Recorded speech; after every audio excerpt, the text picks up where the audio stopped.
You know who it is, man. It's Chris Jackson, Prince Up Top, last real nigga alive. Hey, is it Meka Meeks? Is it Meka Meek Hendrix? Is it what? Which? It's Meka Meek Hendrix. Meka Meek with no spaces. Because somebody else calling themselves Meka Meek. It's only one of me. Meka Meek with no spaces Hendrix. Okay. How that kind of was that like a play off of Future or anything like that? No, that's my name. Oh, that's your real name? My real last name is Hendrix. Get the fuck out of here. I couldn't give you the... Listen, I don't even tell people this, but my real last name is Okay, Hendrix. we got it exclusive out the gate. Let's go. My real last name is Hendrix, and my first name is Shamika. Okay, and my granddaddy used to call me Meka, like he used to call me Meka Pika. Oh, okay. So when I started rapping, I was just like, okay, well, I gotta come up with something different, like, cause everybody name sound kind of the same. So. Right. I just started calling myself Meka Meek Hendrix, and it just came from like Facebook, like literally, that was just my Facebook name before I even started doing music. Oh, okay. And then, yeah. I swear I thought that was like a whole Future play. I'm like, okay, it's real catchy. You know what I'm saying? Like this was before I heard your music. I was like, okay, she female Future. All right, cool. You know what I'm saying? That was just, judgment off the name. No, that's me. Okay. Everything I do, I try to make it me, Okay. Really? That's what's up. So, we'll get to the music. Let me ask you, do you have any siblings at all? Mm-hmm. How many siblings you got? It's 12 of us. Shit! As from my mom and dad together, it's 6 of us, and then my dad had kids outside, okay. And then my mom had one kid outside my dad, so yeah. She had a dual parent household? Mm-hmm. I grew up with both parents, and then I went through a divorce. Oh, man. So I know, Shit got real. Yeah, I can relate to both sides of how things go. Okay, so you know what? I'm glad we kind of there. So we're at your upbringing. What was Meka like coming up, man, as a little girl? Like, what's the deal? Meka Meek growing up as a girl was, I was always the rebel. Like, I was always the rebel child, like, cause my dad was a pastor, I was gonna ask you what you brought up in church, cause so it's like I'm a PK kid. So, but all my other siblings, they were like more calmer than me. Like, I always, what they called it, talk back, but I didn't really feel like that. I just speak my mind like I am today. Like, I just always been like that. Okay, so just natural personality, right? Mm-hmm. So with that being said, I was a rebel kid, and but I was always like mature. Like, okay, I was cooking meals and stuff at 8, like, cause my dad was pastoring, my mom was working, she'll be going with him, and then we had like my other siblings. So it was just a lot. Like, and then my mom and dad split. When they split, then it was like it became a lot more. Like, I had to become more mature because like now my daddy preaching, because my mom left us with my dad. So it was like 6 of us, and I was the second oldest. Okay. So yeah, so my daddy was at church and work. Me and my older brother, we was like in the house. I didn't really have a childhood, like going out to parties and all that. Like, I didn't do that. Yeah. Okay, so when we talk about kind of growing up, a divorce is a lot to deal with as a child. It can be a very traumatic experience. If you don't mind me asking, during that process and that time, did you have to deal with a lot of, and typically what happens is, you already was a rebel kid, so I don't want to just chalk this up to that, but I do want you to be able to kind of give like that incentive. The emotional side to it, like, yes, it does come in effect, but it also bring out the rebel more because shit. How can I say it? Like, it did, because you acting out of emotions, like, you know what I'm saying? So it's like, what I wouldn't normally do, I would go and do. Fuck it. Yeah, like, fuck it. Shit already fucked up now, because what I pictured in my head was like, okay, this is how a family is supposed to be, unity. Like, we going to church and this, that, and the third, but my whole world got fucked up when my parents got a divorce, because I really seen, like, okay, we was living in a fairy tale, like, not really a fairy tale, but I seen both sides. Yeah.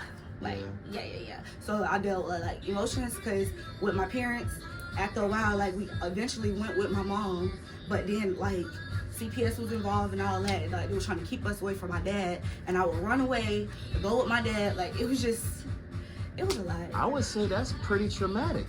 Yeah, I would run away like, yeah, it was crazy. So because I wanted to be with my dad, like. Now, and I know he probably didn't do anything or anything like that, but did your mom kind of create like a narrative about your father that kind of influenced you or anything, or this was just kind of like? No, one thing about my mom never like came and like they never did this to us with each other, like. But I was like always, like I said, I was like, so I wasn't crazy. But even when we went with my mom like, no, she never gave, like, she just dealt with us how she dealt with us, and they dealt, like, we would have questions like, oh, why y'all make it work and this, that, and the third. But like she said, like, when we were younger, oh, when you get older, you'll understand, like, sometimes things just don't work out. Right. So, but when you young, you don't really understand that. Like, I just thought, like, fuck, like, my world was ending. Now, to get serious for a moment, right?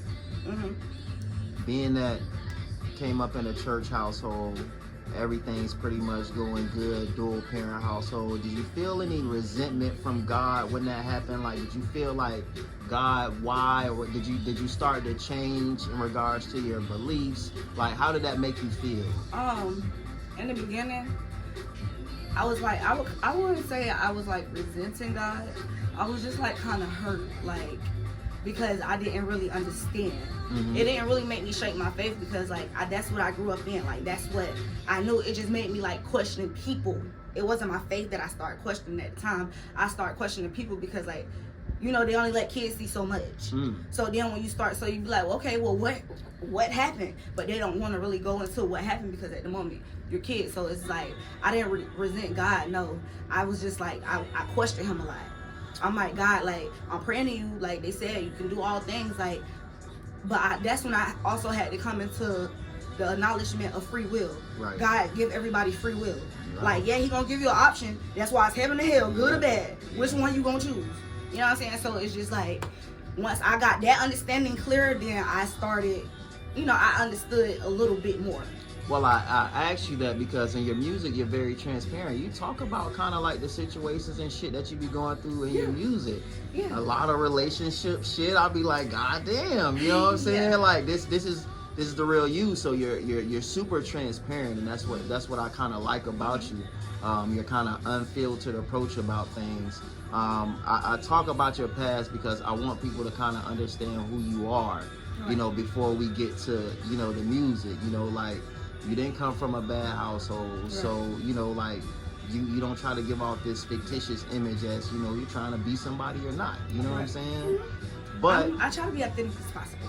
Okay, so we're gonna fast forward a little bit. I just needed the audience to hear that tidbit just to see, you know, your transparency in regards to where you are. Now, to kind of fast forward here, we start thinking and talking about music. Now, I know being that you came up in a church household, you was in the choir. You was going to church Sunday, Tuesday, Thursday. You was on the usher board. I know music was the biggest influence, and it kind of had to start from church. Now, it kind of started in the household, like, even though it was church, but like my dad, he did music, so that's dope as fuck. It would be something like, y'all get up at 3 o'clock in the morning. God just laid this song on me, and he got no way. He got all us up, and he on the keyboard, and in the spirit, in the spirit. Yeah, like that's God, how that's it really crazy, started. Bro. Like, that's how. What age this was? What age this was? Since I can remember, like we've been singing in front of the church. Like we would all go up, all me and my siblings. Dad was like crazy, old enough, bro. and my dad, even before my dad would come up to preach, we would come up, and he had this little introduction that we would sing called "We Are the Hendrix Family." And yeah, like that's how music started for me. Like, yeah. Damn, that's super dope. That's super dope. So, who did you kind of look up to when you first started out? Like, who would you say it was somebody that was heavily influenced when it comes to your music? At first, I didn't even really think that I could do music. like, because my voice was like so different from everybody, like my singing voice, because that's what we did. We sung. I remember we had this conversation. So it's about like that. my voice is like so much different from when, you know, when I sing, it's not so heavy from like the gospel norm that you hear. So it was like with me, I kind of shied away from music. So I put myself into poetry, and then when I put myself into poetry, it was like, you know, you start going through shit like that, and then it was like I started like becoming like this sexy person, right. And then it was like, okay, look, him, she was my go-to. It was like, okay, I can talk about this because the music, right. I was listening to like MC Light and Queen Latifah and stuff like that. So what? Yeah, so but when I heard, hold on, you look kind of young to yeah, be. but that's like, you know, I couldn't listen to the.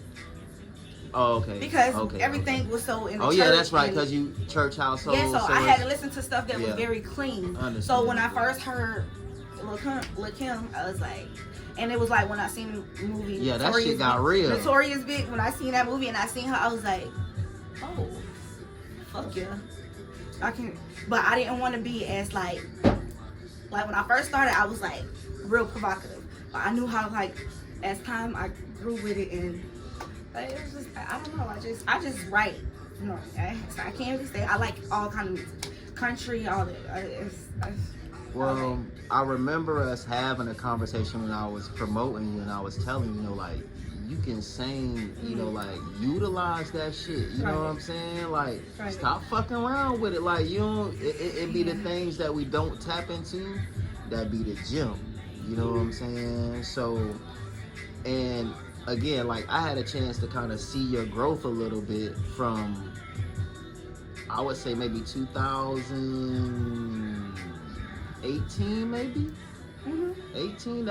So I've watched you excel at this shit. I've been putting my best foot forward, you know what I'm saying? But I had to take a step back because so much happened. And so it was just like I was going, and then it's just like life started lifing. Like I was young, and then life started lifing. So I had to take a step back from music, and I'm just really getting my feet wet again. So that's kind of where I want to go. Because you had a lot of emotion behind you, you know what I'm saying, at that time. Like, you had shit going on. You did the competition and shit. Like, shit was lit. You feel me? Like, I ain't gonna hold, you know what I'm saying? Shit was lit. So, and I'm like trying to figure, I'm like, damn, you have all that motion, all that, and then boom, just like, it's gone. Everything stopped.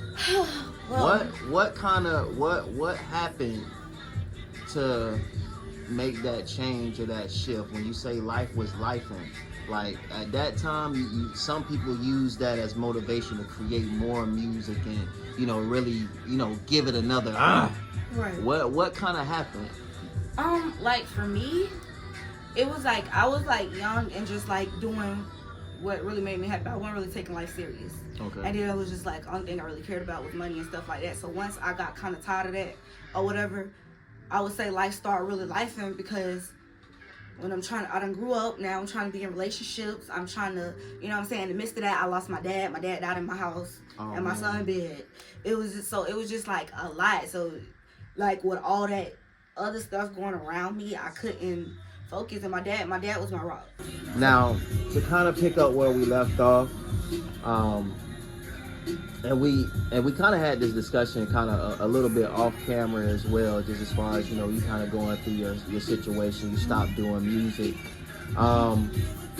During that period, was there anybody around you that was kind of like your support system, that you was kind of like, man, motherfucker, I need this shit to kind of like just help a motherfucker out kind of shit? Did you have a big support system?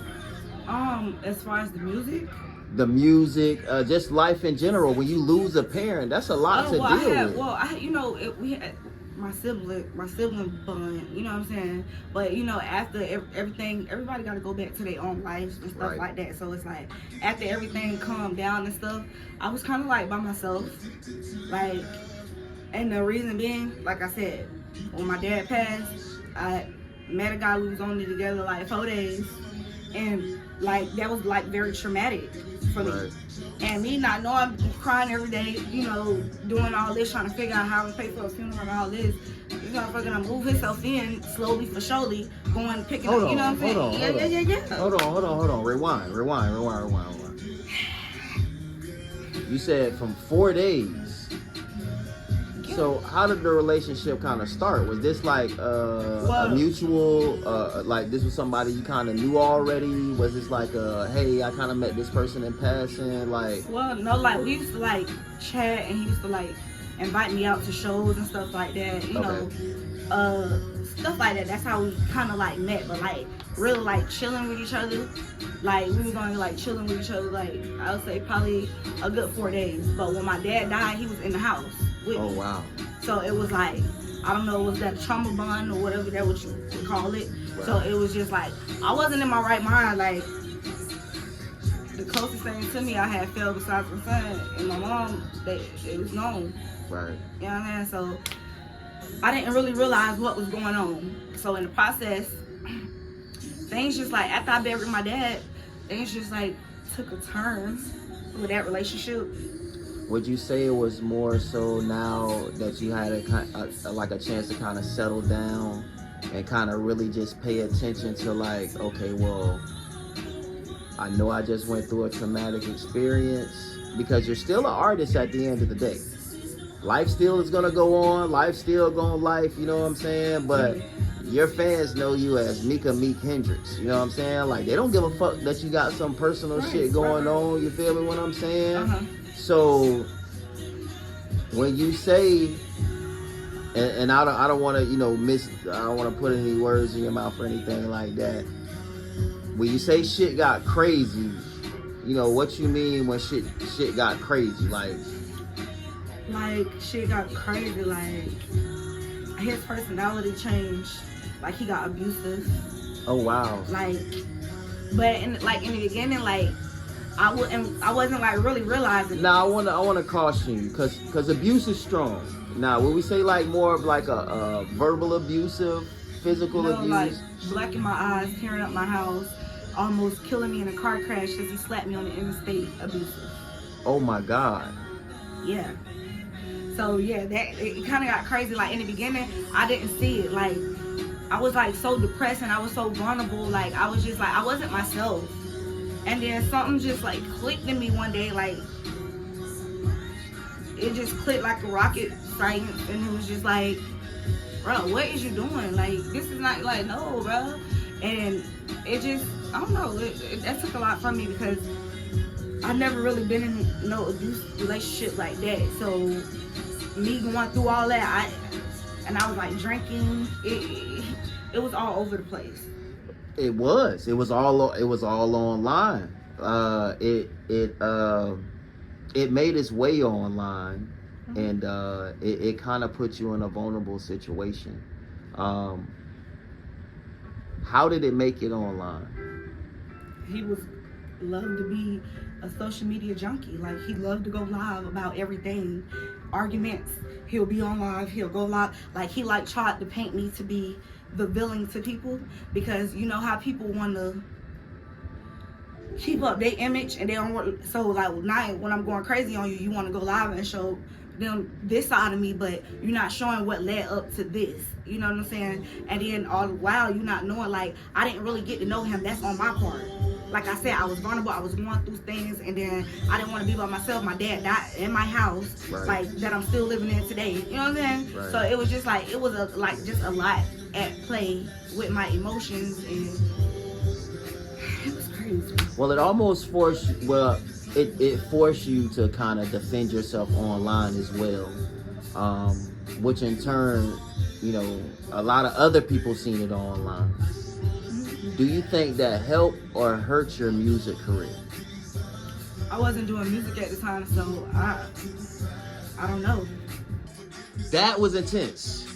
I ain't gonna hold you. Like that was definitely, I didn't expect that. But you know, needless to say, I'm glad we had a chance to go there, just so we were able to see, you know, exactly, you know, your side of the story. And you were just kind of transparent with everything, so I appreciate that. when you overcame that situation, you were able to try to get back into the music. Once we got back into the music, how did that shift everything? Because you dropped some new music. That shit, and the shit going stupid right now, you know what I'm saying? Did you expect that shit to do that, like, you know what I'm saying? Actually, no. What I was finna say, guys, said, oh shit. I said, oh, my no, God's no, still I popping. did, like, no cap. What it was is I'm already working, like, you know, like rebranding my sound and who, you know, how my music was going, because I'm like, of course I'm mature now. Right. But it was just like, that was kind of just like, guess who's back? Just to get my feet wet to see what's gonna happen if I drop it. Is my fans still messing with me alright? So they still fucking with you? Even though they social media, they be trying to act like, oh no. But baby, y'all being nosy and clicking that link. Why? Do you think that had anything to do with it at all? Do you think a little bit? No, because like I said, that's been a little minute. I just been living now. Like they just been watching me living my best life. Yeah. Going on vacation. Yeah, you've been turning up. I just been in my grown woman, soft girl era right now. But this music. I see we back on the scene with this shit. Yes. So, can we expect a new project? Yes. Okay. Let the people know what's right good. now. I'm about to get ready and drop Pull Up. Okay. I already shot the video and stuff. Okay. I did it like around the same time, but like I said, that was just a teaser to see like, okay, y'all gonna be fucking with me and I see y'all later. So, but I don't got nothing but heat for y'all. Like I plan on to be dropping like at least twice a month for the rest of the year. I like that. That's my plan. I like that. Cause I got a whole bunch of stuff in the cut. Like I've been going to the studio. I've been working. Yeah, me and my producer, we been getting it in. Shout your producer out, man. He don't like all that. Okay, well shit, look. Yeah, behind the scenes kind of Okay, guy. well cool. He Look, don't like all that. so before we get out of here, tell the people where they can find you. You can find me on all platforms. Meek, no spaces. Hendrix with a space. Hendrix. Yeah, Meek Hendrix. The Meek has no spaces in it. On all platforms. Anyway you type in, just look the girl up. I'm there. That's what's up. Hey, I appreciate you sliding by, love, and coming and giving us the real. Yes, man. yes. You dope as fuck. Thank you for having me. For sure. Yo, this was